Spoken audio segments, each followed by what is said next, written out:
Jewish Education in Media is pleased to present L'Chaim, a program that highlights the people, issues, and events of importance to the Jewish community. Now here is your host, Rabbi Mark Golub.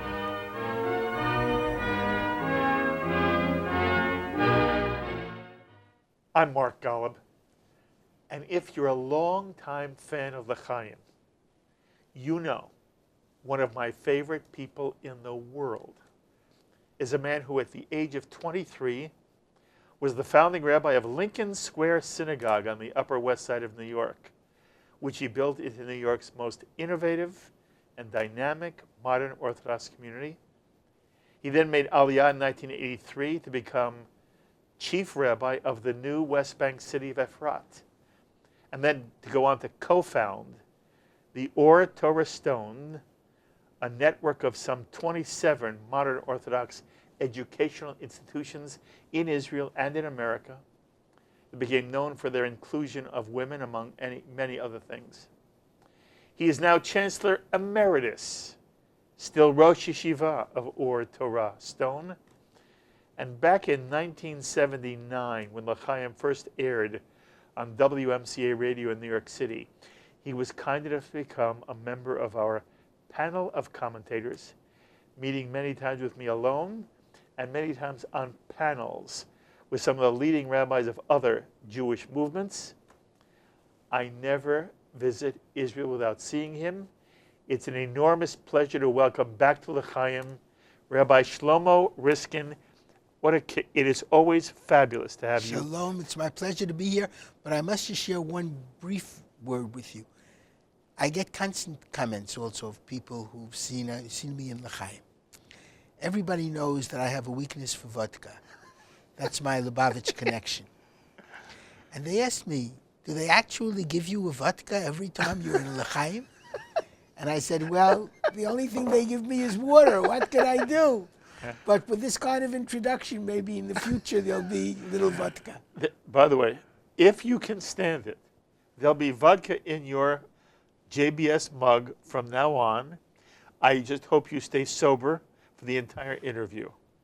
Well, at least for the beginning of it, it'll be fine. But lucky us, Shlomo Riskin is joined on this edition of L'Chaim by another one of my favorite people, though we have known each other for a much shorter time. He is the new president and also Rosh Yeshiva of Or Torah Stone institutions, succeeding Shlomo Riskin. He served with great distinction as vice president for university and community life at Yeshiva University.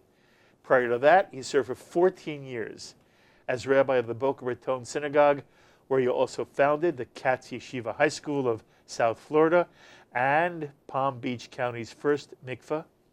It's also a wonderful pleasure to introduce you to Rabbi Kenneth Brander. It is so great to have you here. It's a privilege to be here again. It is wonderful. The first time you were on, we received rave reviews of your comments, and I remain most flattered that you said to me, if I ever come to Israel, you may have me come speak at Or Torah Stone about women and Judaism, which you've done fabulous work, both of you have.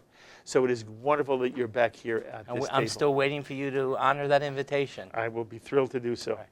Shlomo, why the two of you are back in the States? You've been here for more than a week. What's the purpose of this trip? Special dinner this evening, the investiture of my successor. Mazal Tov. It Thank becomes you so much. formal and official. As the new president, I want you to spend one moment. There may be those in the audience who do not understand what Or Torah Stone is.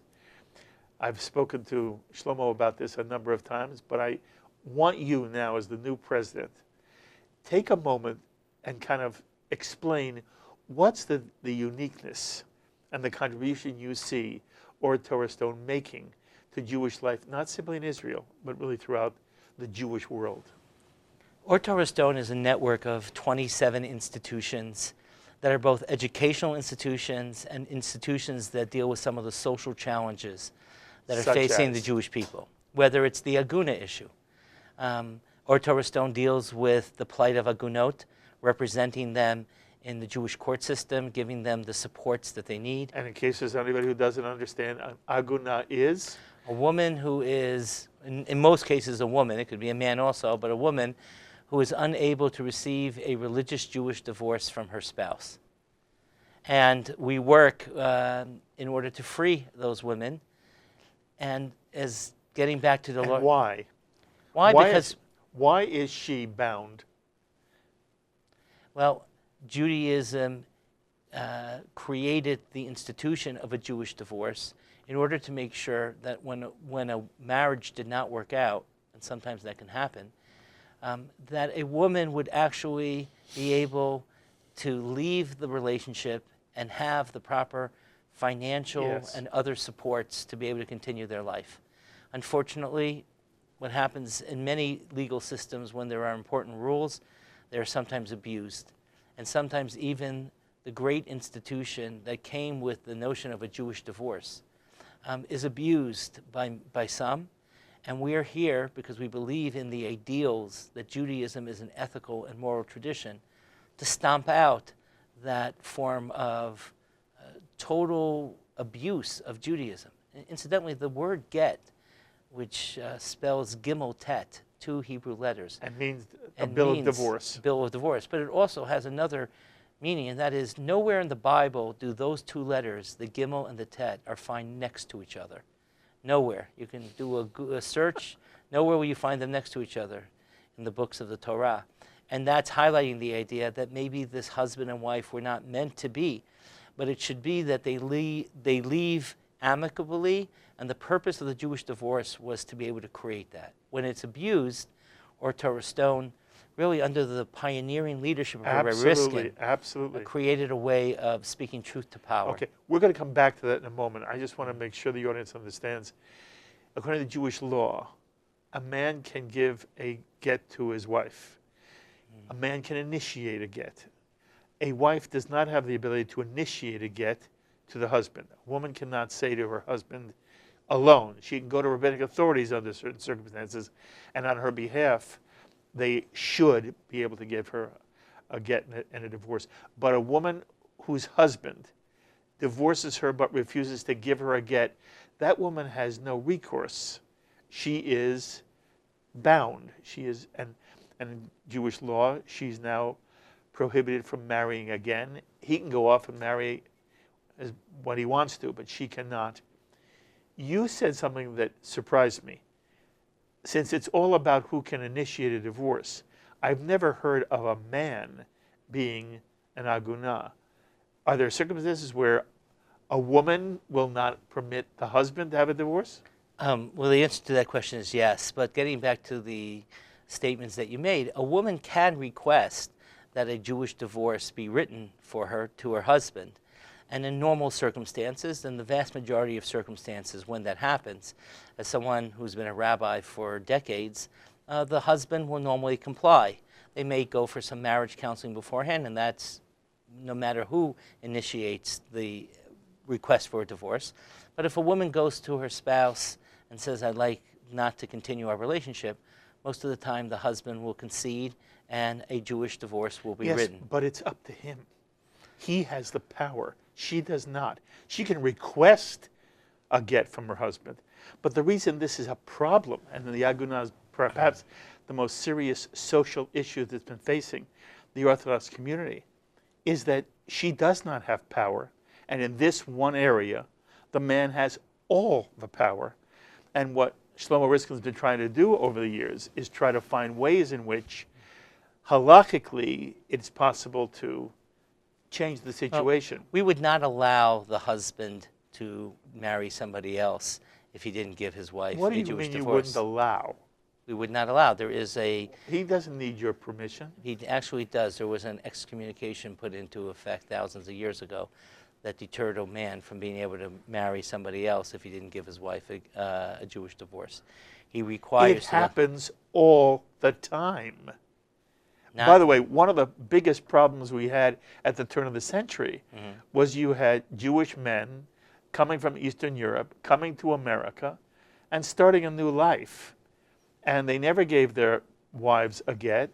They got married, had second families, And that woman, if it were not so, Ken, there would be no problem. This wouldn't be an issue. You wouldn't be struggling with it, and Shlomo wouldn't be struggling with it. There are actually many cases, and I'm very involved with this right now, where men have no interest in getting remarried. They just have every interest in making their spouse's life miserable. Yes. So it's not really, I find, much about them getting remarried and trying to create another family, as much as it is making the other one miserable. You're absolutely right. And I think there's another piece to this, and that is that even in our society, which is a much more egalitarian society, thank God, than in the past. You're talking about Or Torah Stone. No, I'm talking about general societies, a much more egalitarian society. But it's still, for the most part, statistics will most of the time show that when it comes to incomes, it's still a patriarchal sided civilization. And the idea that Judaism wished to create was the fact that when a woman leaves a marriage, which was different than other cultures and other religious systems when the Jewish divorce was developed, and that is that she should leave with the equity and capacity to be able to continue her life without concerns for financial crisis. And the vast majority of cases in which there is a divorce, it works fine, and a woman has the capacity to continue her life. Mm-hmm. Unfortunately, there are too many exceptions to that rule, and what all rabbis and all people who are committed to a Judaism that is tolerant and speaks to its values of being an ethical, religious system, we must make sure that no law, just as it was when it was started and developed, that no law in a modern time can be abused. And that's part of a larger narrative of Or Torah Stone. Yes, and by the way, one of the reasons why I'm so glad that you sort of went on this digression with me is that you're expressing a philosophy that permeates Or Torah Stone. Correct. I did interrupt you. You were saying not only is it an educational instead of institutions, it also deals with social issues. For example, most recently, there was a day of a strike in Israel because of violence against women. Or Torah Stone was the first religious institution that participated formally in that strike. And what I mean by that is it was a strike of women supporting women, and we sent out a memo to all of the women who work for us, which are hundreds, encouraging them to take a paid day off to participate in that. Now, that would seem obvious as we're sitting in your studios in the United States of America. Doing that in the state of Israel, where an Orthodox institution basically proactively encouraged that, was something unique, important.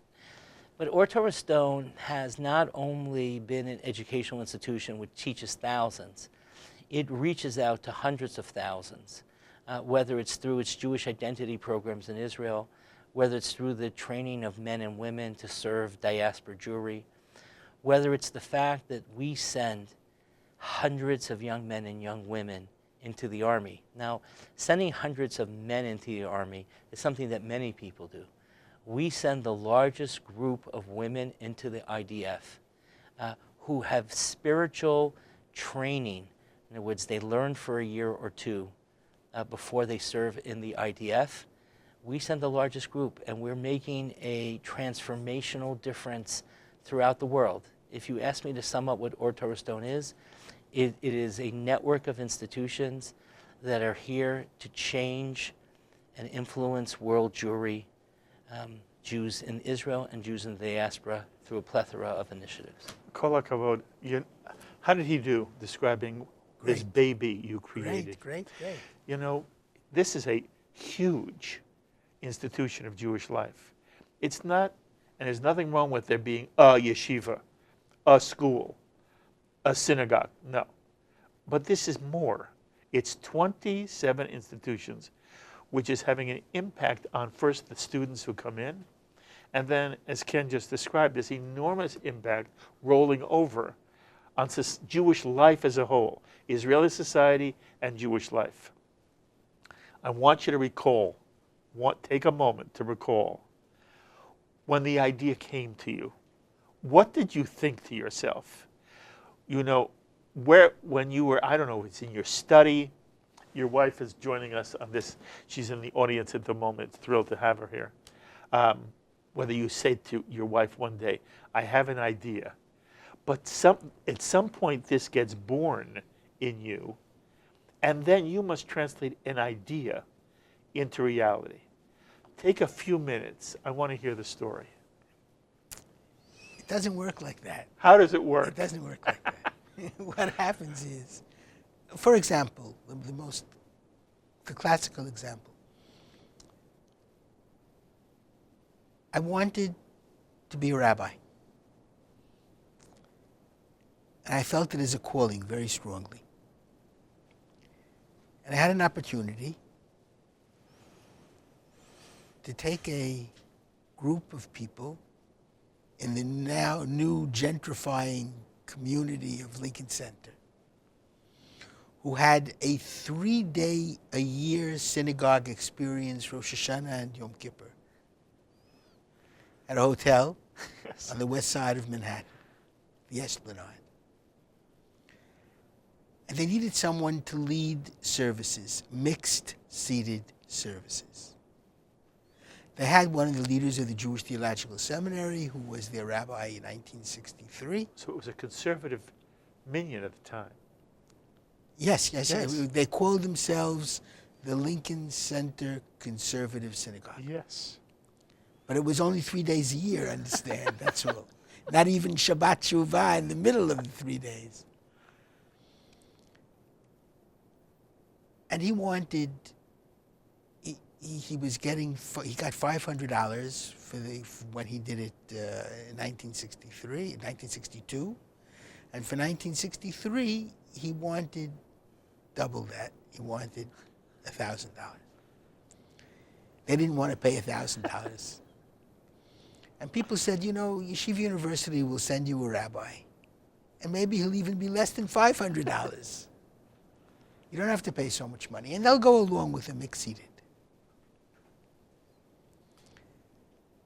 I was in scholarship all of my life. So I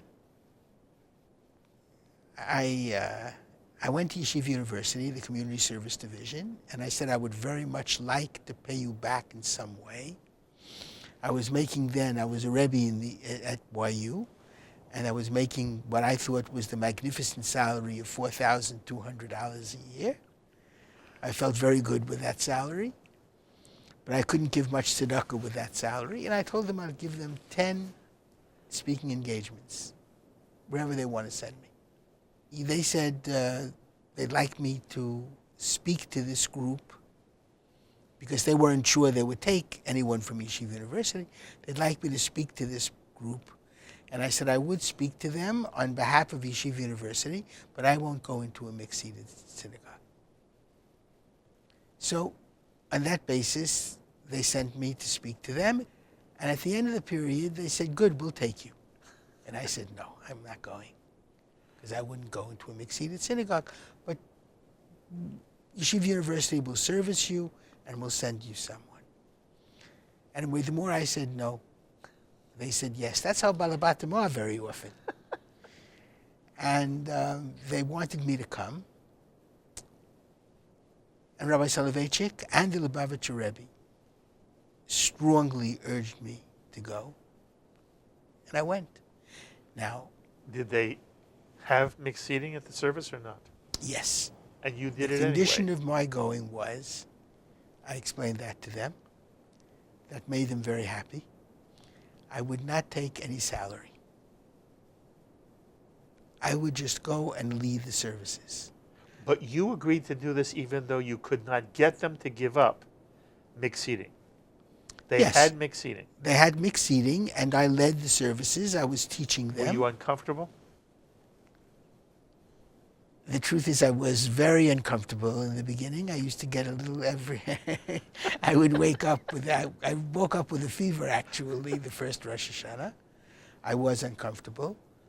But I felt, I davened first myself. And I led the services. I took no money. They were thrilled. And it worked out extremely well. I felt very good at the end. I realized these people need to be taught. And I realized that an outreach rabbinate can do wonders. By Purim of that year, we had a mechitza. And this ultimately becomes Lincoln Square Synagogue. And I learned from this, that became Lincoln Square Synagogue. I simply learned from this the importance of having an outreach synagogue. And we train rabbis, that's what we've done, that's to change the rabbinical position, really, and the rabbinical concept. In this sense, I think we're very close to Chabad. Being an Orthodox rabbi, being the rabbi of an Orthodox synagogue for Orthodox congregants, that an Orthodox rabbi has to be an outreach rabbi for every Jew. Every Jew. Every Jew. Even those who are non-observant. Even those who are totally unobservant. Because God loves everyone. And you can really bring them close with love and teaching. You understand, I mean, you've been saying this on L'chaim since 1979, and I learned so much from you. I am thrilled that I was able to bring your voice to a larger Jewish audience. What you're saying, however, is not universally adopted by the Orthodox community. One of the reasons why you were so appreciated was because not everybody had the view, and there was no Chabad at the time. Chabad, in terms of the experience that many American Jews have now in communities all over America, and Chabad serves the Jewish community all over the world, but we're talking about American Jewry. There was not Chabad in the 1970s and 1980s as you're trying to do this through Lincoln Square. But even today, there are Orthodox Jews who do not have the orientation you've just described, that they are really rabbis to every Jew, whether they're Orthodox, belong to a different movement, or whether they're totally unaffiliated, non-observant Jews. And there's a feeling that Orthodoxy in general, mainstream Orthodoxy, is not embracing of the Jew in general, and that there's an agenda, and the agenda is not simply, I want you to become more observant and more involved in Jewish life, but you're wrong, and in some way, you're outside the Jewish community. And your entire rabbinate has been to put your arms around every Jew possible. But don't miss the point that what you've just described was revolutionary when you did this in 1979. To this day, Shlomo, it is not typical of Orthodox rabbis across the country. But I do believe, first of all, Chabad has gone a long way in making it more acceptable. And I honestly do believe that more and more, certainly, we're trying to flood the world with our rabbis. I think it is very much, very, very doable. You know, I asked the Lubavitcher Rebbe for a blessing. I was very enamored of him. I want to say one more thing about what you've just said. One of the revolutions that I wanted to make and that I believed in very strongly, he expressed to me very beautifully. The Lubavitcher Rebbe. Lubavitcher Rebbe. Yes. Who also urged me to go into that synagogue. Yes. Heyu mitalmidav shel Aaron, the Mishnah and Avot. Be among the disciples of Aaron. Love peace. Pursue peace. Ehovat habriot, love humanity. Umakorvan leTorah, and bring them close to Torah. Rav Schneerson, Zecher Tzadik Livracha, who was, as I said, Rabbi Soloveitchik was my main teacher, and Rabbi Soloveitchik and the Lubavitcher Rebbe were very close friends. The Lubavitcher Rebbe actually, Rav Soloveitchik said of the Lubavitcher Rebbe, is mein einziger Freund. He's my only friend. They know each other yet from University of Berlin. Lubavitcher Rebbe wrote an amazing sikha, kind of halachic, learned discussion, in which he says, love people and you'll bring them close to Torah. It doesn't necessarily work the other way. Mm-hmm. You can love Torah, and that doesn't mean you're going to bring them close. It's going to bring you close to loving people. But the love that you have for people has to be without any conditions, completely unconditional. But the love of the people will do the magic and will bring to love of Torah. And I think that is true. I love it. But I still want to ask you, when does the idea of Or Torah Stone get born in you? And how in the world are you able to take that idea and build this extraordinary set of educational institutions? I didn't set out with a plan. I really didn't. I saw what was needed. In other words, first the synagogue, I saw what kind of synagogue was needed. Now, I realized at the same time that the definition of a synagogue community must have educational institutions for every age level. And therefore, I had to bring a Manhattan Day School into the picture. Because otherwise, these people who were not observant would not have a place to send their children to where they would feel comfortable. And the Torah that we teach is also the Torah of love, first and foremost.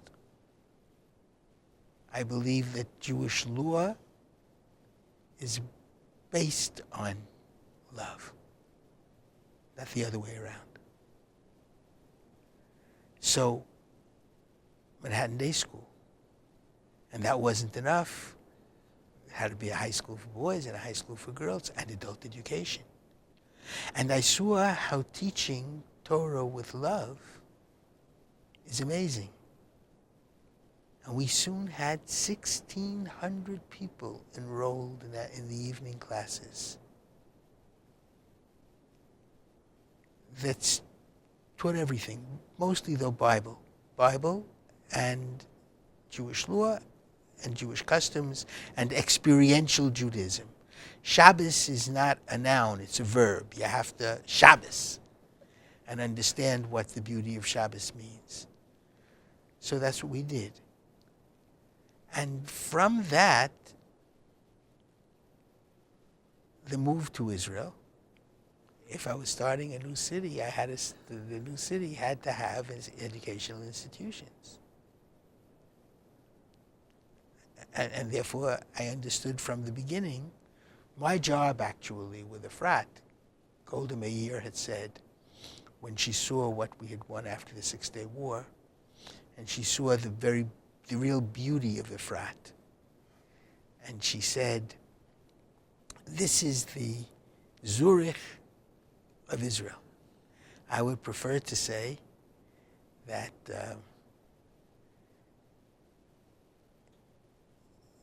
Efrat or Zurich is the Efrat of Europe, depending on what the central point is of your perspective. But she said she was looking for having people coming to Israel, not only those who needed Israel because they couldn't live any other place, but people who came with means that could build industry, etc. And she felt that Efrat had the beauty that could attract them.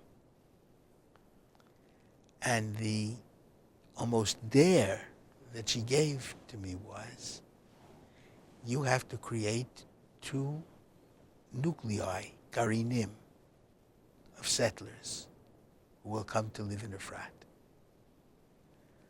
From the United States and from South Africa. South Africa at that time was considered a very intelligent and intellectual and important galut.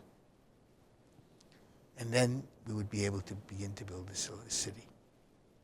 That was my job. And we got 190 families from America. All I talked about every Shabbat was Israel. And 75 families from South Africa. And it started. But I had to have the schools. And Manhattan Day School was called Or Torah. And the synagogue was Merkaz Or Torah in the beginning. The light of Torah. The light of Torah and the love of Torah, exactly. And so I transferred what happened there. And every time I felt there was a necessity for something, that's what I had to do. So it was more organic, wasn't it? Yes. As you hear Shlomo describe this, in terms of your understanding of what Or Torah Stone is and how it got born, and then would you add anything? When hearing, it's always a privilege to listen to Rabbi Riskin, and even if you're familiar with the story, as my first internship as a rabbi was at Lincoln Square Synagogue, just to hear it really is inspiring. And I have to just acknowledge the fact that what Rabbi Riskin achieved is not just on the Upper West Side, but when I had the privilege of coming to Boca Raton, Florida, it was a synagogue of 60 families that grew to 600. You did And the it same really, thing? and I, Yes, well, you it did. wasn't I did the same thing. I basically borrowed his plans and tweaked it for the southern United States, but it was engaging every Jew, and it was about helping Jews find their spiritual wings, irrespective of where it led them. It could lead them to a conservative or reform synagogue. It could lead them to an Orthodox synagogue, and that created strong colleagues throughout the denominations. It created a community that was unified. It expanded my rabbinate to not just be the rabbi of an Orthodox synagogue, but of the South Florida Boca Raton community. And in many ways, it was the playbook of Rabbi Shlomo Riskin. Yes. Slightly different, but very similar. And the organic need then to create kashrut and to create schools, both elementary schools and high schools. And I remember I got in a little trouble because I was working with all denominations, and someone wanted to excommunicate me. Because why?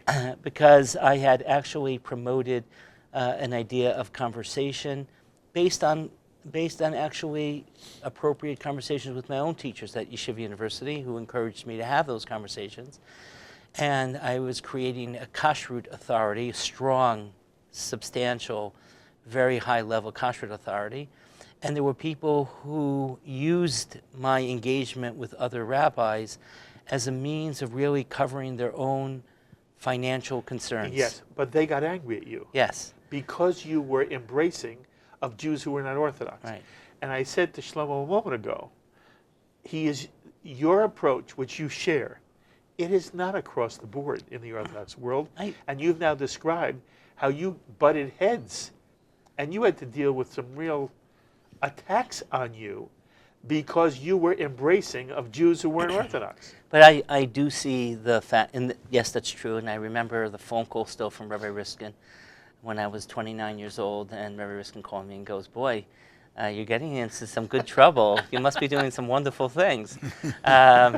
Let me tell you how you can fundraise when you get into trouble," and stuff like that. So I still remember that call.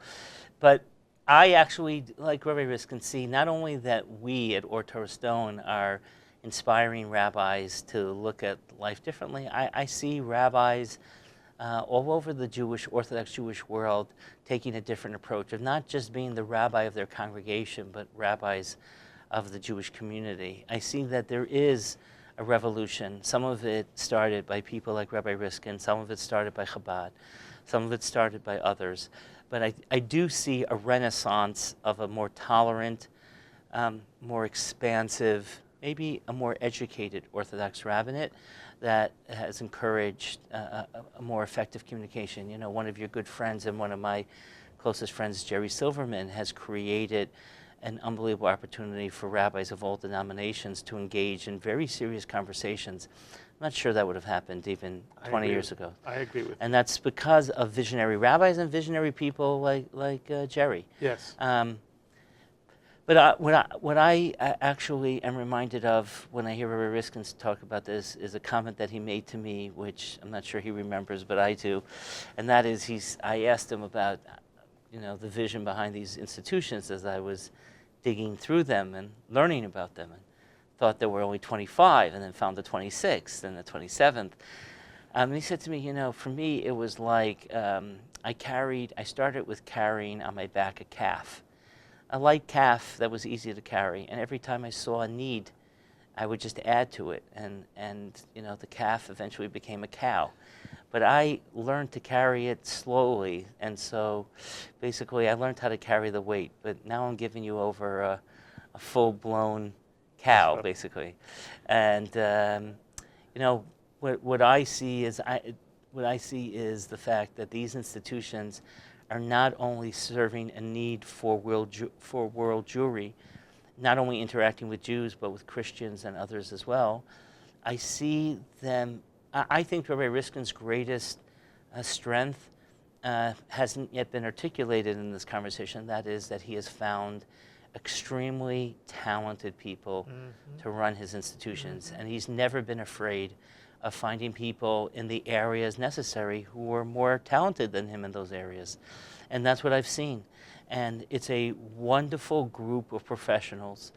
And perhaps what I need to do is a little bit more horizontal build. And what I mean by that is making sure the institutions have a more synergistic relationship between each other, making sure the institutions are more data-driven, making sure that we really plan our next steps, and then some vertical build of some new challenges that are affecting the Jewish community, and how do we, as an institution that has an international reputation, really deal with some of the contemporary challenges and build really on the very significant structure that Rabbi Riskin started. Beautifully said. I am sure you're going to do it. I want to ask the two of you to address a couple of issues because it's your approach to issues that I'd love the audience to hear. But I want to digress for one moment because I don't want to miss this opportunity. I want to tell you a story that is told about you. And I want you to tell me whether either you remember it literally or whether you don't remember it or not, it could be absolutely true.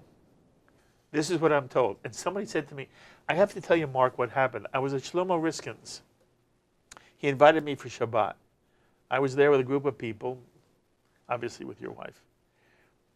And Shabbat, we gather around, and Shlomo Riskin begins the Kiddush. He begins chanting Kiddush for Friday night. In the middle of the Kiddush, the doorbell rings. Somebody who's late has finally arrived.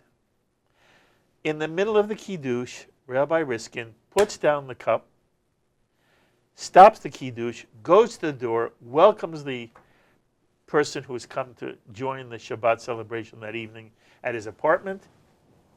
And when the person is now there, Shlomo Riskin goes back and begins the Kiddush from the beginning.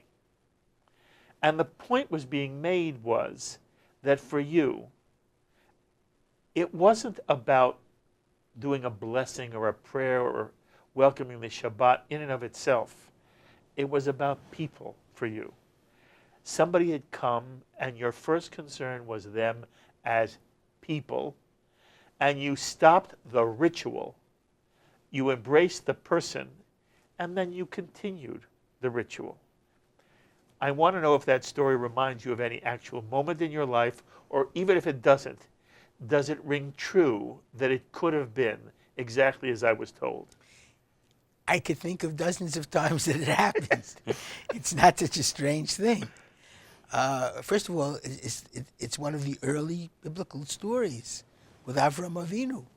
Avram Avinu was in discussion with HaKadosh Baruch Hu.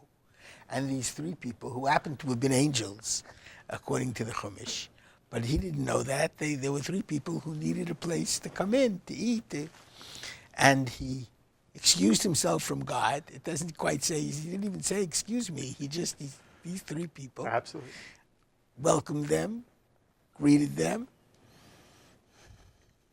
And that's what you have to do. That's what I think anybody who is human and humane would certainly do. Okay. For you, it is so second nature that it almost seems to be, for you, a given that's taken for granted. Do you understand why in American Jewry, this story is significant? Because just as there are Jews who have the most bizarre ideas of what Judaism is in particular, Orthodoxy is as well, that a couple sleeps with a sheet between them. There is a notion that in the Orthodox world, ritual that has to do with how you worship God comes before anything else. And that the notion that you put down the Kiddush cup and you welcome somebody in the middle of the Kiddush. By the way, there's nothing untraditional about that. There's nothing unhalachic about that. But in terms of the experience of American Jewry, there are many Jews who would be surprised and are surprised to hear this story. What's your comment? My comment is really threefold. The Sephardic tradition, which is the most ancient of traditions, has a tradition that every single morning before prayer, they say a blessing that goes something like this. Before I'm about to begin prayer, I accept upon myself the commandment of loving one's neighbor as I love myself. Now one would ask, what does having a conversation with God have to do with loving your neighbor as you love yourself? And the answer is quite obvious, and that is you cannot have a romantic rendezvous with God if you're not willing to engage another human being with respect. And the Ashkenazic commentators, like the Magen Avram and others, on the Siddur and on the Jewish law say we should follow that language. That's comment number one. Comment number two is, that's why, Mark, we need L'chaim. We need your show, because we have to dispel some of these rumors. I don't think that Orthodoxy, ritual does not trump people. We have a responsibility to engage people. That is our first primary order. Ritual is there as a conduit. And when ritual is instead of people, then it becomes a form of idol worship, not a way of achieving the goals of what Judaism is about. And that's really what our responsibility is, to communicate that message, which you do so beautifully, and which I think we need to do. Thank you. And I think that's what our goal is. At the end of the day, the meta-narrative of everything that we've discussed, whether it's the schools, whether it's dealing with women whose status is being challenged, whether it's advocating for both men and women to play roles in the army, whether it's service to converts, whether it's dealing with the LGBTQ community, it's all about our responsibilities to the other and the responsibilities to respect the other and to realize that that's really a divine mandate. And that's what we need to be about. Oh, I love it so much. I want to recite something, and I just want your reaction. The poet has written this: I looked for my God, and I could not see. I looked for my soul, it eluded me. I looked for my brother, and I found all three. What do you think of that? I've actually quoted that, so I'm actually in favor of we that say beautiful we poem. quote it together, don't we? Yes, and I think It's it something really speaks to quintessential Jewish. Yes, It's quintessential essentially Judaism. what Judaism is about. One of my favorite stories. Rav Levine Ish Tzadik Haya. He lived in Geula in Israel. And this is a very famous story, but it's a very, very true story. Getting at the heart of what you just brought up. He was picking out his etrog for Sukkot. Everybody saw him. They know who Rav Levine was. Tzaddik, Talmid Chacham. They ran over to see how does he choose an etrog. The etrog is fruit of a beautiful tree. It's hadar. You have to, Hidro mitzvah, you have to find the best one, and most people come with a magnifying glass to make sure that there are no flecks. He looked at one etrog, looked at another etrog. After a minute and a half, he chose his etrog. Then he rushed off.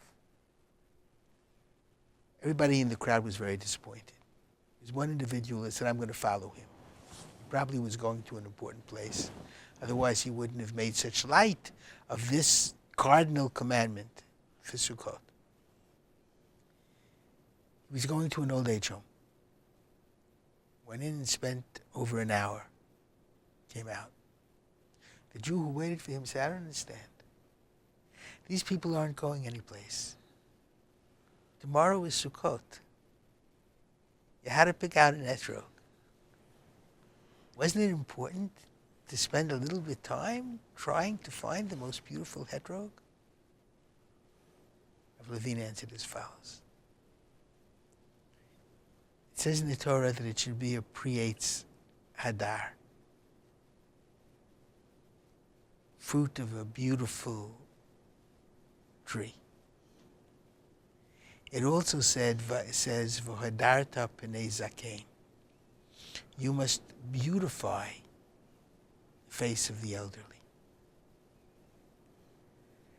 If I have to choose between two mitzvot, and I had two commandments. There was someone I knew I should visit in the old age home. And there was a mitzvah of etrog. Tomorrow is Sukkot. That's correct. Always pick a person before a vegetable or a fruit. As Mark, we talked about the last time I was on this show, I had the privilege for many years of living with Rabbi Soloveitchik. And one of the things that I realized when I had that privilege was the fact that as he got older, one of our concerns was that when he would meet with people, he would literally internalize their pain to the point that the doctors asked us to space out those meetings so that he had enough time to almost physically recover from internalizing someone else's pain. And in my opinion, that really celebrates his greatness. Yes, he is the preeminent educator of a generation, the quintessential philosopher of a generation. Even in other faith systems recognize that. But his greatness was that he was never divorced from human needs and human frailties and his concern for others. And I think that that's the Judaism that we've been trained in, and that's the Judaism that we wish to communicate. I find one of the, I'm going to tell a story about Rabbi Riskin that I hope he's not, since we have to speak together, so I hope he's not upset at me about. I've had many epiphany moments as the new head of Or Torah Stone. One of those epiphany moments was when the former Minister of Defense, Minister Lieberman, came to meet with us to tell us how important it was with the work that we're doing about religious women serving in the Army. And there was 3 of us in the room, and I realized that not one of us was born in the state of Israel, and we're having a conversation about one of the most cutting-edge issues affecting world Jewry. That was one unbelievable epiphany moment. A second epiphany moment was when I went and taught in one of the schools. They handed me a book, and the book was shaped a little abnormal. I thought it wasn't cut properly. I didn't say a word to the teacher until the teacher told me, I know you're looking at the way this book is cut. You should realize that this book that I gave you as a gift is on every single week's parsha, and you should just realize that it's cut this way because it fits into the pocket of the soldier's pants or dress pocket. And we cut it that way because they carry it when they serve. And when they have a break and they want to study a little bit between guard duty, they're able to take it out of their pocket. And I said to myself, for 2,000 years, the Jewish people have not been able to publish a book that can fit into a Jewish soldier's pocket. What a privilege it is to hold the book, forget about its content. And then the third was a more tragic, but yet a most uplifting experience that I will never forget. One of the times that I had to teach in the high school, the day changed because a parent of one of the students was murdered. Ari Fold, of blessed memory. And I was supposed to give a class. I decided not to give the class. And obviously, the head of the school spoke about the loss of a parent of one of the children in 12th grade who has been murdered a few thousand feet from the school. He was a resident of Efrat. He's a resident of Efrat, and this was an Efrat school. We have schools in different parts of Israel, but this was an Efrat school. And I listened to his speech, and then the grief counselors came in. Unfortunately, it's very well organized to meet with all the different age kids.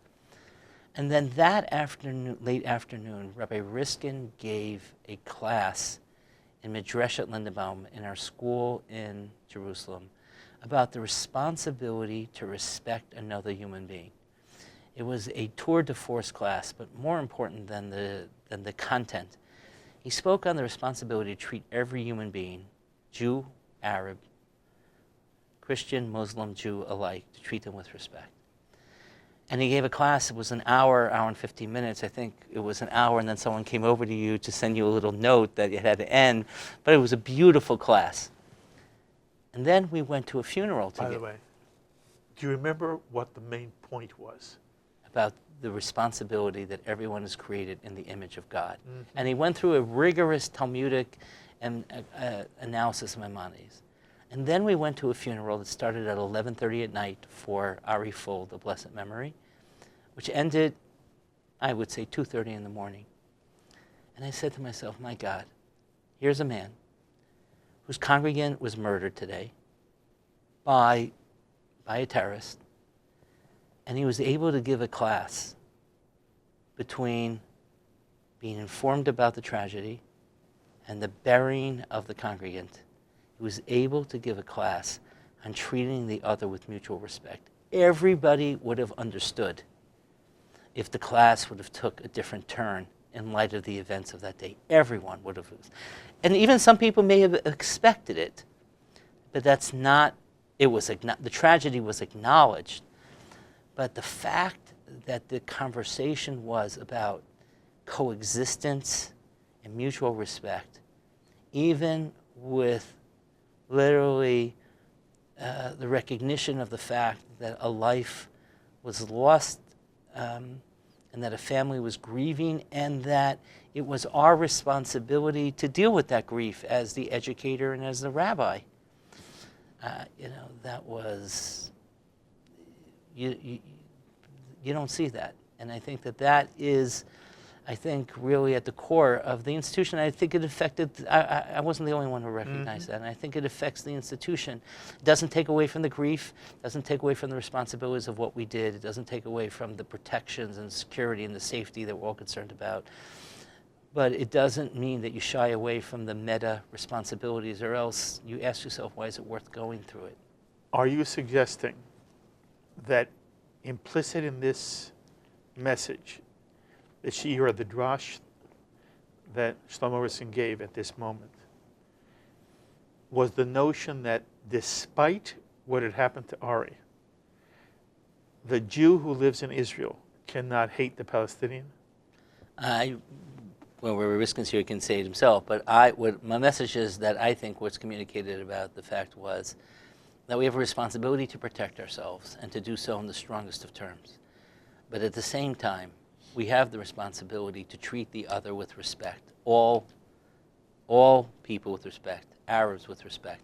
And you have to separate between the terrorist, who you have to vigilantly fight against, and the recognition of the fact that that doesn't represent every single Arab in the state of Israel, and the responsibility to treat it with mutual respect. Remember this moment? And one of the most touching things that happened to me was just recently, a few weeks ago, actually. Right after davening, 6:30 in the morning, a group of 12 Arab workmen came into shul. I was on my way to the gym, frankly, and I didn't expect them. They just wanted to say thank you. For? For what? there was an Arab worker in Wadi Nis, which is right near us, who fell from his roof. And he was knocked unconscious, obviously. And it looked like he was in a coma. He was. And immediately, in Efrat, Hatzalah took care of him, made sure, from the first moment, it was mouth-to-mouth resuscitation, doing whatever they could. He lives. And the Palestinians were so touched that we responded in that way. They felt they had to come and say thank you. That's lovely. But I think that's what it means to be a Jew. I do too. I want to quote you again from a L'chaim interview you and I had. You told this story to me. You told the story to America through L'chaim. You tried very hard in Efrat to develop a relationship with the neighboring Arab community. And you wanted it also to involve medical services. And you'd spent a long time in what you thought was developing wonderful relationships with this Arab community that neighbored Efrat. And there was a time, I don't remember what the occasion was, but you described vividly how you were going for some reason to see the leader of that Arab community. You had to walk up the stairs. And what you told me was, and it pained you as you told me, this leader said to you, "Get out of my country. You don't belong here. Get out." After all you had tried to do, you were telling me this story, that when you went to this leader, instead of in any way embracing what you had tried to do, his answer was what we understand to be the classic Hamas, to some extent Fatah position: you stole my land, get out. You remember telling me that story? Sort of. I'll You want to tell it Go differently on. this Yeah. time? Boy, I can play it for you. I didn't misquote you. No, it was Salah Ta'amri. Yes. He was not from the village nearby. Where was he? He was the husband of a Jordanian woman, a wealthy Arab. He lived not far. But not one of the Arab villages that are close to us. And he had once written, that's when I began to first to befriend him, he had once written a very important article in which he spoke about peaceful coexistence. And I was very touched by it.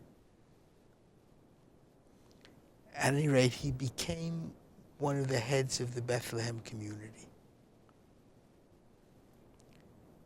And I went to see him. And he had completely changed his position. And he was really against peaceful coexistence. I asked him, what made you change your mind? And he said to me, because now I know we're going to win. Then I thought we were going to lose. And I asked him, and Salah Ta'amri was in an Israeli prison. When he wrote the article, he was in an Israeli prison. He was considered to have been a terrorist. And then he was released because it was assumed again that he changed his mind. So I said, what made you made all of this happen to you? And he said to me, you know, I was exercising in the prison yard. And there was a guard. And the guard was eating a sandwich, pita and hummus. He spoke a beautiful English, by the way. He said, I went over to that guard and I asked him, how come you're eating pita and hummus? He said, what is it your business what I eat? And he said to him, because this is the 4th day of your holiday of Passover. You shouldn't be eating a pita. That sounds familiar, right? I remember the story. You shouldn't have been eating a pita. And he said, I'll never forget it. At that moment, I knew that you would lose. Because if the Jews do not keep the Passover of the Bible, they're not going to keep the Israel of the Bible either. I walked out trembling. And what I really took away with me was how important it is to teach every Jew, but especially every Israeli, Torah and what it means and what Israel means. But that was the point of the story. Yes, it was, by the way. And so since you've gone here with that story, I was thinking to myself, everybody is in their little cocoon of life. And you are talking with and you're sharing life with people who very often share what interests you.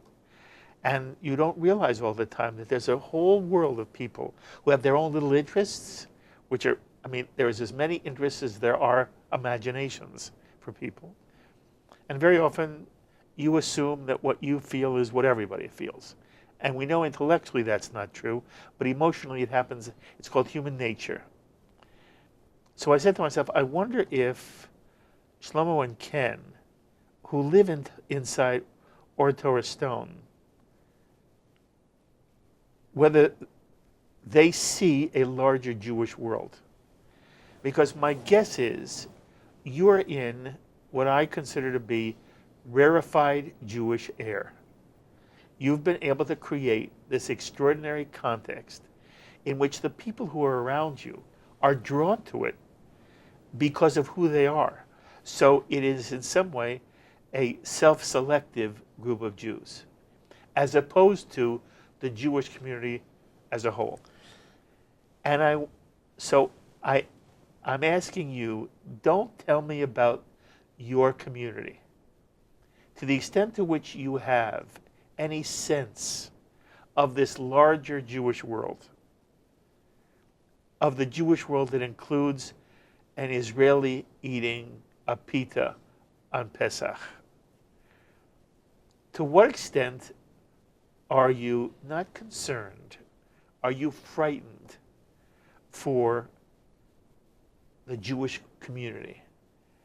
And I've had people on L'chaim now say to me, there is a difference between the non-Orthodox Jew and as idealistic as non-Orthodox Judaism was, it would be a way of exciting and keeping Jews involved without their having to be Orthodox. And the ideology was different. But that the reality is it's very hard to sustain Jewish life over generations if there isn't this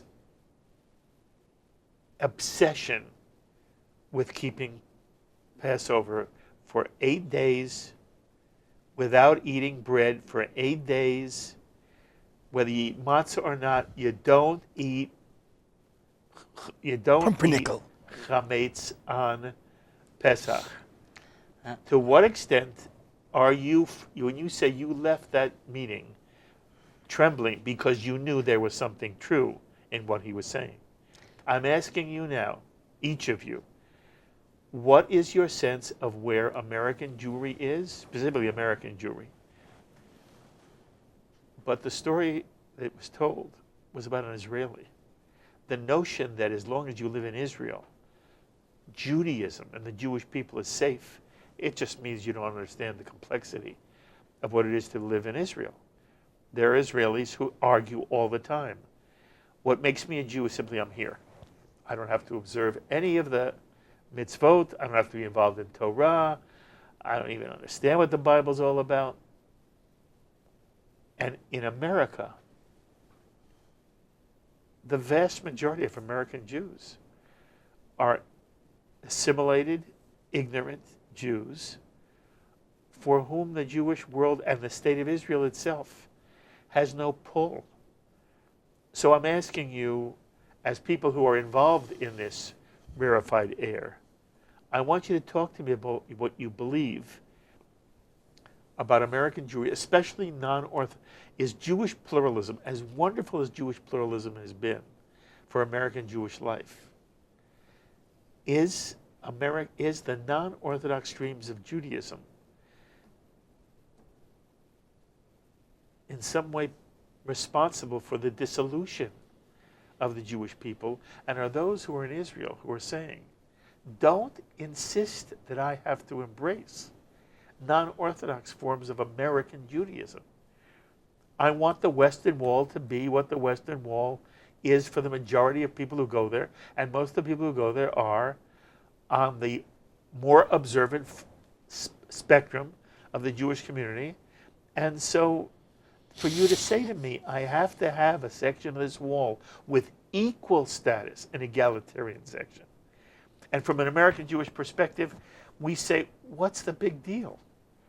There should be an egalitarian section by Robinson's Arch, and there should be one entrance that everybody comes through. You want to go to the iconic part of the wall, go to the iconic part of the wall. You want to walk down 100 yards and be at Robinson's Arch, and you can stand with your wife, and a woman can read the Torah, and there can be a bar mitzvah and a bat mitzvah where people are together.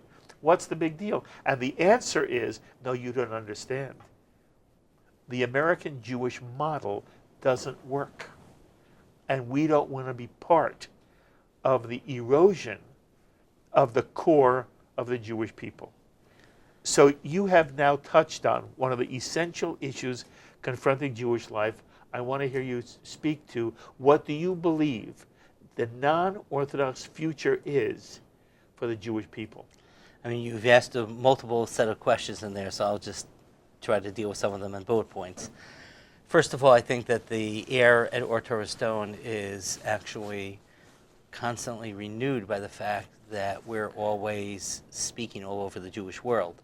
I mean, we spend time in communities all over the world, whether it's with the leadership of the Reform and Conservative Movement of America, whether it's conversations in Australia or in United Kingdom or South Africa or in Africa or South America. Okay, you don't only breathe verified air. And I think that what that does is it actually adds to the energy of Or Torah Stone. Okay, so that was your answer. That's not. The second thing is that, you know, I actually look at it in two different ways. One is I'm optimistic about the jail guard who is eating pita and hummus on Pesach, from the perspective of that if on Erev Shabbat you go into the Tachana Rishonah, the first station in Jerusalem, at 2 o'clock in the afternoon, or you go on the ports of Tel Aviv at 2 o'clock in the afternoon, you will have people involved in a Kabbalat Shabbos service. Maybe it's not traditional ceremonies that we're used to in an Orthodox shul, or for that matter, in a Reform and Conservative synagogue. But the fact that people will come together and want to engage in a preparatory Shabbos experience, and the fact that most Jews in Israel have some type of Shabbat, whatever that is, it's not a 24-hour Shabbat. It might just be lighting candles and making Kiddush. I'm excited about the fact that there is an energy and hunger and thirst out there. And I see that thirst. When we're able to interact with 400,000 Israelis through the Jewish community centers, that speaks to a thirst. It's not because we're putting something out there, it's because people want it. That's point number 2. Point number 3 is I'm not into the blame game of who's responsible for the erosion of non-Orthodox Jewry in North America. I have a PhD in history. I don't think that having a historical perspective on that, it's important from an academic perspective. I'm not sure it's relevant from a tachlitic, ongoing, everyday perspective. And I'm not here to point fingers. However, what I would like to do, not just as a Jew who grew up in North America and lives in Israel, but as an Israeli, is I'd like to make sure that 85% of the Jewish community in North America doesn't feel alienated from Israel being their homeland. And right now, 85% of North American Jews feel alienated. Now, for whatever reasons are, I don't think the state of Israel deserves all the blame for it. I don't even think they deserve the majority of the blame for it. I think there's more than enough blame to go around throughout North America.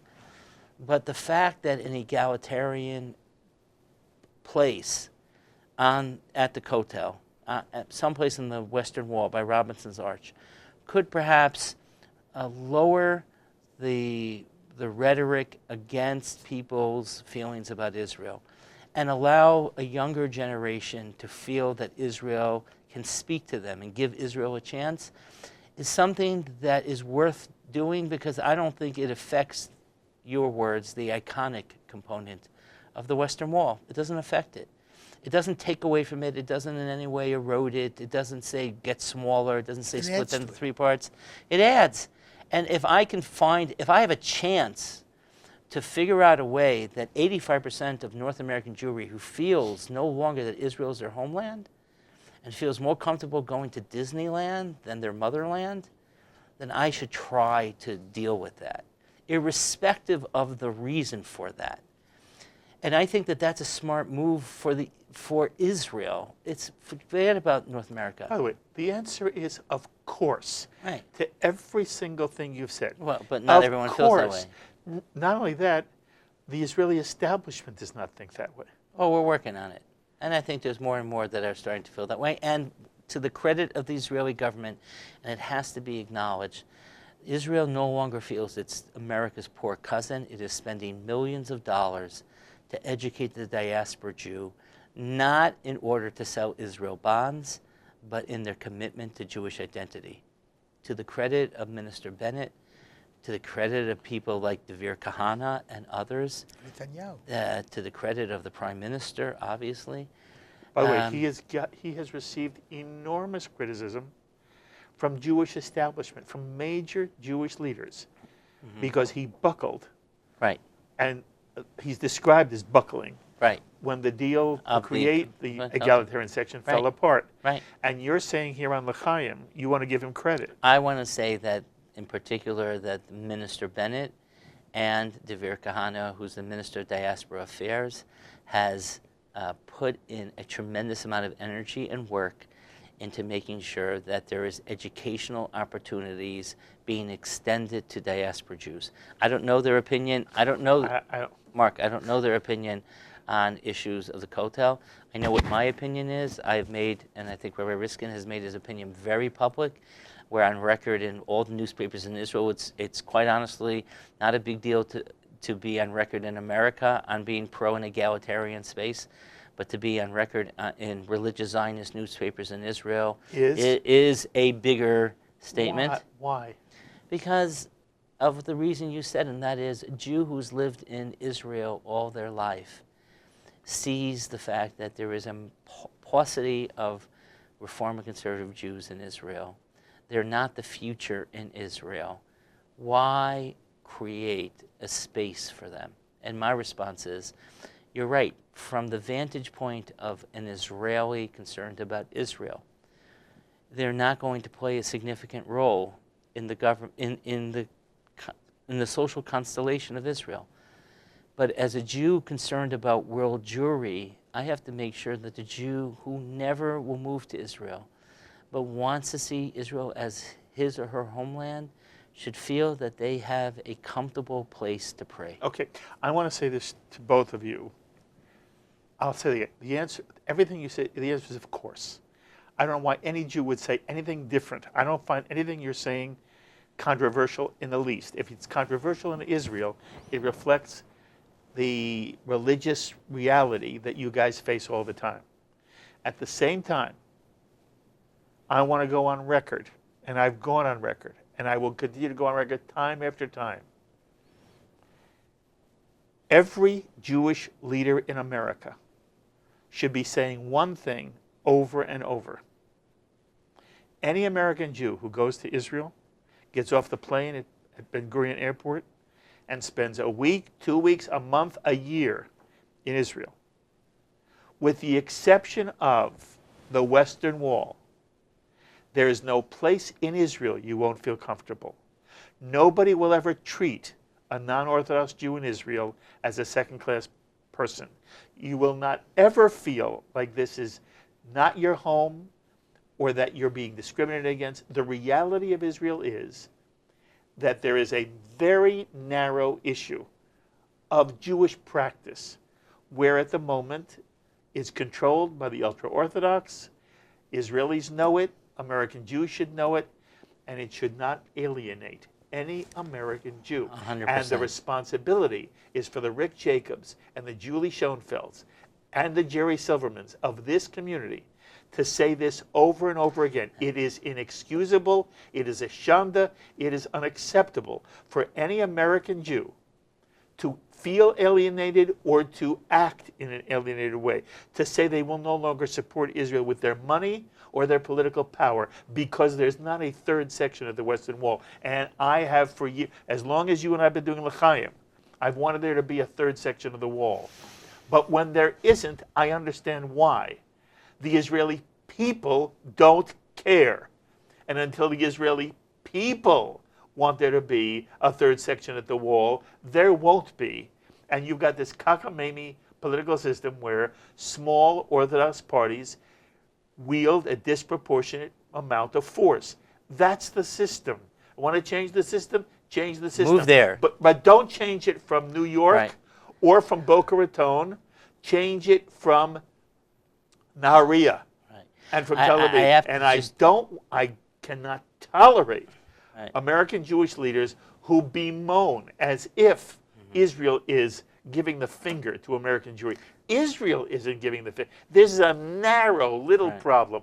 The state of Israel itself is embracing of every Jew. And I've never felt uncomfortable for one moment.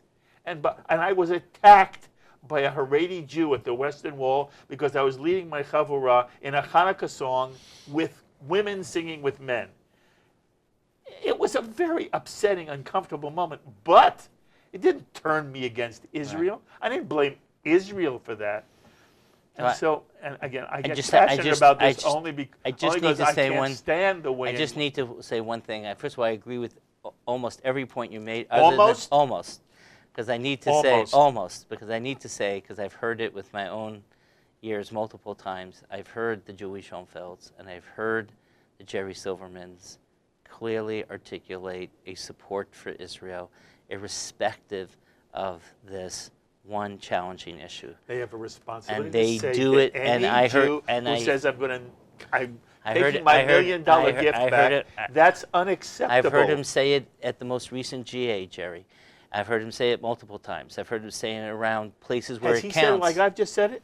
I think so. I haven't heard it. I don't know where you hear it. I- I have I- not I- heard. I have- not heard non-Orthodox Jewish leadership come out I've and heard, say exactly I've heard what Rabbi I've said. Cosgrove say it. I've heard Julie Schoenfeld say it. Rabbi Julie Schoenfeld say it. And I've heard Okay, and Jerry articulate what Silverman. you've heard said, just so we are Elliot on the same page. Cosgrove at the most recent GA Said? reminded every single person about the responsibility to treat and to engage with Israel and to recognize the fact that whatever issues that we have with Israel. And did he say it's unacceptable Again, to withdraw your don't- support? I think that's the message I got out. Do I remember every single word he said? It's Okay. impossible to say All right, that. what's It's your important to discuss. what's your response?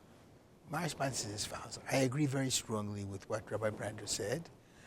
That? And that the majority of the leaders, the leadership in America that we know and that we deal with, like Jerry, really are against withholding support from Israel because of the Western Wall. But what I do think is, number one, Israel has a responsibility to speak to all the Jews. I say this as an Orthodox Jew, rabbi, living in Israel. When you say that, it suggests you don't think Israel is. You must, I'm sorry, but there are religious shrines. Religious Israel is not. And I want religious Israel to also speak to all Jews. You mentioned at the beginning, if there was anything in what Or Torah Stone has done is say a rabbi is a rabbi of the entire Jewish community. That has to be the case in Israel as well. And if not, from my perspective, Israel is falling down on its job. Okay, so Israel is not yet where you want it to be. That's correct. Okay. That's correct. And It's a young country. and by the way, in a nutshell, why? Why does the situation exist at the moment that in the religious realm, Israel is not, in essence, embracing of all Jews? Why? Let me say something else on the other side, and then I think you'll see. I think you'll understand why I think Israel is saying that.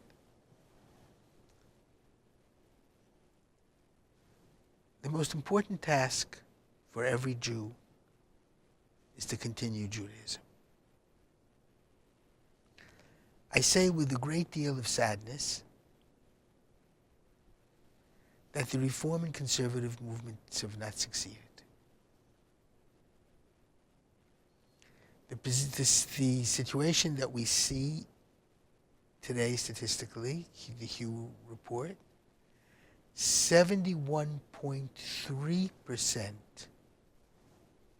out of 90% of Israel, the 10% of the Orthodox are not included because they are not intermarrying or interdating yet.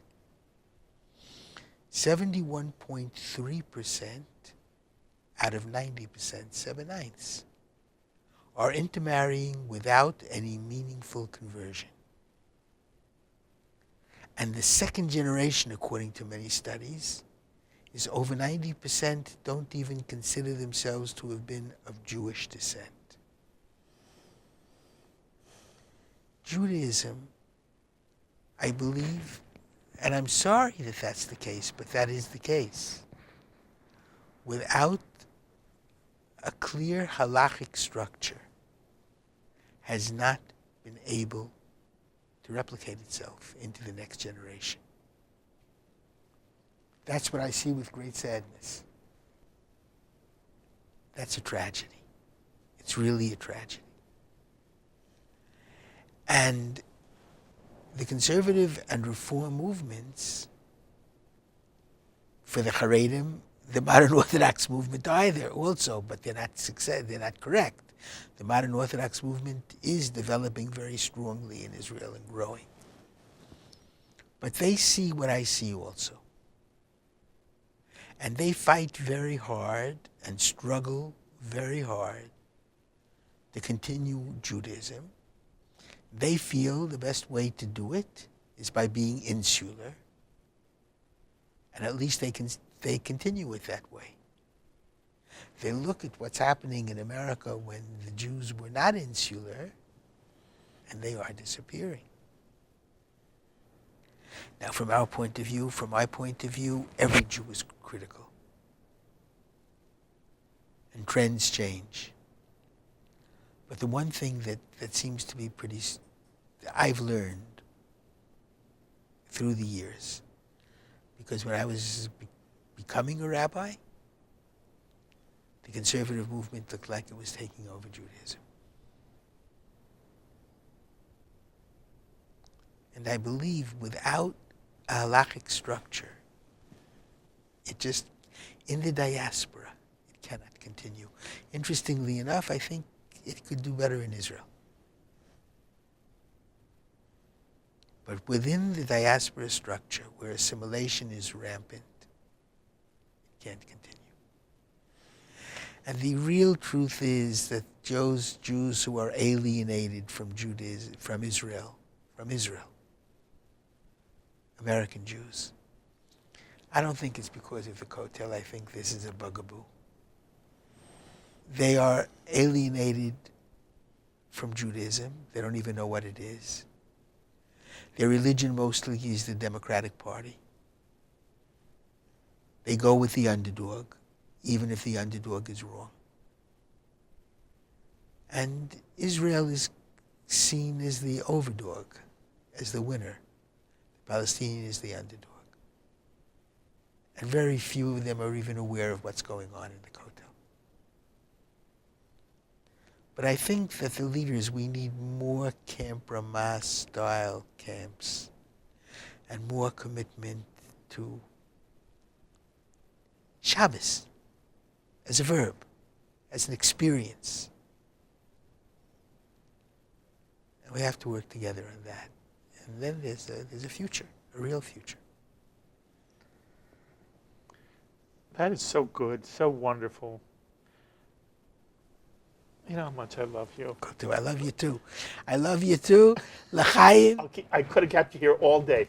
Thank you. Thank you so much. They could not have chosen. This guy That's very could sweet not of have you. chosen. No, they could. Sweet. You are fabulous. The thoughts of Rabbi Shlomo Riskin, Rabbi Kenneth Brander, both now of Or Torah Stone Institutions, the founder and now the new president.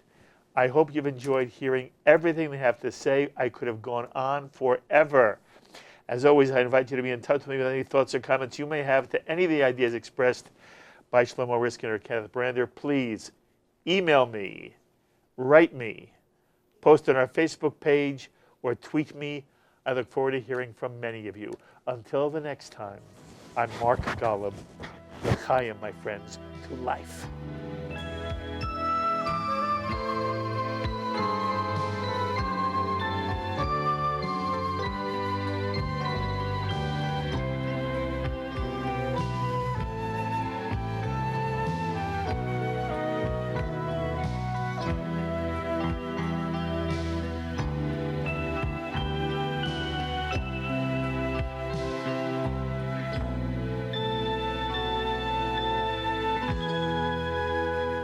L'chaim is a presentation of Jewish education in media. We would be pleased to send a complimentary DVD of this program to anyone who wishes to support JBS with a tax-deductible gift of $36, double chai or more. Simply visit the JBS website at jbstv.org and click on the Donate button to make a donation by PayPal or your credit card. And please indicate the program for which you would like a DVD.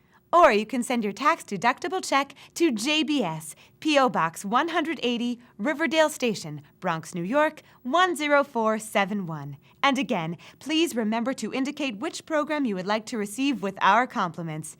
And we thank you for your kind support.